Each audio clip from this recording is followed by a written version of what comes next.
Well, folks, sit right down in that chair right there and I'll tell you a story about a log splitter. So this log splitter, I learned a bunch of history about today. It was over at the log splitter and he did some mods for us. It wasn't splitting the logs quite far enough, and then so you had to take them off and split them by hand. So I extended it by 4 inches. So the ram comes out to like this far now, so it's going to split everything. And he made it 6 inches taller. As you can see, he cut off the bottom foot and added in 6 inches, the same as back here. So it was so close to the ground that when you reached even this lever, you had to bend down and your back would just kill you from splitting with this. Sorry about the background noise. The neighbors are getting restless. They're shooting handguns. But that's good. I hope they keep up their marksmanship. Anyway, this is called the Log Boss. The gentleman who invented it and made it at his house, his name is David Wells. And these were made very lightweight, very compact, and very powerful. This guy was a hydraulic genius. So it was even the cylinder is made by him. So in here, there's like a shuttle. There's like a shuttle. He's got a low volume, high pressure pump, single stage, that's pushing oil into the cylinder.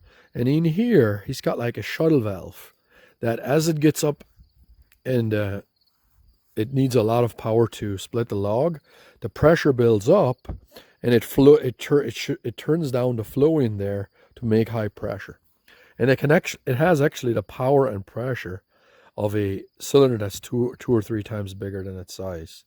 So normally a cylinder like this would have rubber oil seals. He's using steel piston rings for seals. He makes the cylinder. That's why that cylinder looks so homemade-ish. Now, this linkage here is you can undo this wing nut and you can flip this top part sideways so that you can just push your log up against it. That's why it is the way it is.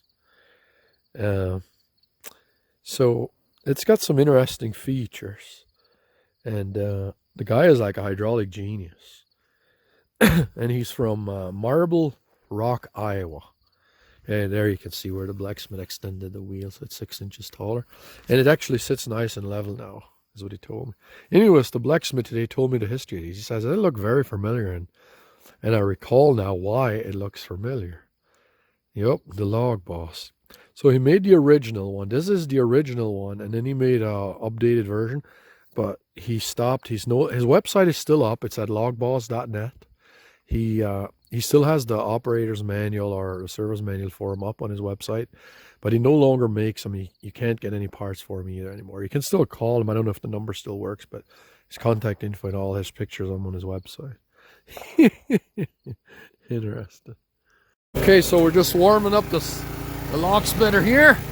We're gonna see if the improvements from the blacksmith help.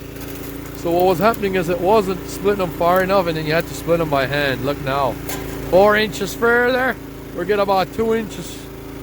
So now the plunger comes to about 2 inches from the edge. Watch.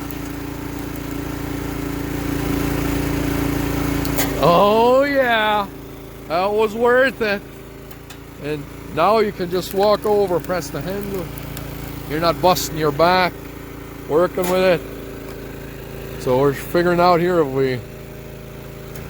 we did good. Yeah, it's way better. It's 6 inches taller. 6 inches taller, and this is 4 inches. Exactly 4 inches. Beautiful.